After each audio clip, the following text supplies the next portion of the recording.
Cassette Beasts is not a game made with PvP in mind. It does not have PvP, but if it were, and if it did, this is the best build in Cassette Beasts for PvP. There is no effective counterplay to this build. The move that was supposed to prevent degenerate strategies like this, Machine Curse, is an integral part of this build. It continuously swaps out monsters with damage-dealing moves that trigger when they swap. Here's how it works. The engine that runs it is 3 moves: Custom Starter, Change the Record, and Machine Curse. Custom Starter does what it says. It lets you use a move of your choice when a monster enters a fight. In our case, this move is Change the Record with a cost of 2, so it triggers about 80% of the time. Change the Record is an interesting move, because it doesn't do anything in normal encounters against random monsters or archangels.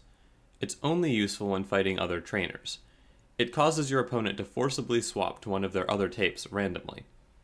Machine Curse reflects all negative status effects and damaging moves triggered by other passive abilities. So if you try to use an automated strategy based on Custom Starter when a monster on the field has Machine Curse, you would instead be hitting yourself with whatever move you tried to trigger. The build we're looking at today takes advantage of the interaction between Machine Curse and Custom Starter Change the Record. This will cause the monster using it to swap itself out, as long as Change the Record has a valid opposing target. We can combine this with Preemptive Strike to deal damage every time we switch in with a monster, Gambit to increase our damage output, Contact Damage on various different monster types to stack with the relatively low Preemptive Strike damage, Echolocation to make sure we hit all enemies, and Mind Meld to double the potency of each swap. Mind Meld shares all moves between allies, including passive moves, so when you swap in a monster and one of the monsters already has Mind Meld active, it will trigger all of the on-combat start abilities of both monsters. It's also a buff, so it applies to yourself even with Machine Curse active. This makes it very unlikely you will lose your combo by failing to proc Change the Record, as each swap gives you 1.6 swaps on average, so you're super critical until you don't have a valid target, which in this case means all current enemies are dead. Swapping takes priority over everything, so your opponent never gets a chance to act. They simply die.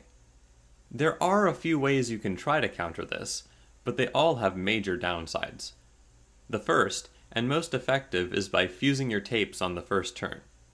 A fusion is not a valid target for Change the Record, so it will fail even if you haven't fused yet, breaking the chain.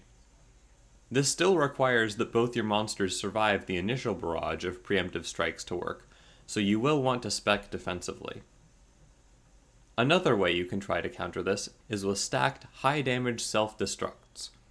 This is a move that deals fire damage when your tape breaks, and can be used to trade 1-for-1 with this combo. However, it is weak to Custom Starter Air Wall, or even just having Air Camouflage, as Air Wall absorbs and is empowered by fire moves. Revenge Strike is a terrible option, as contact damage probably means you're trading down on HP even when you're attacking. Custom Starter Haunt to gain damage immunity is also a poor choice, because it's not hard to have one of your monsters have Phase Shift equipped, which bypasses Ghost damage immunity. Other instant kill builds get destroyed by your Machine Curse, which will always be up. Your opponent never gets a turn. As far as I know, this is the only turn 0 kill that is not only not stopped by Machine Curse, but actually enabled by it. While this build is focused for PvP, it's not like it's weak against other foes either. After the first turn, each swap will get you 6 to 8 preemptive strikes with some number of other effects as well. The only thing this build isn't good at is catching monsters, as you will often kill them before you can take any game actions. Let me know in the comments if you think you've found something that can compete with this, because as far as I can tell, nothing does.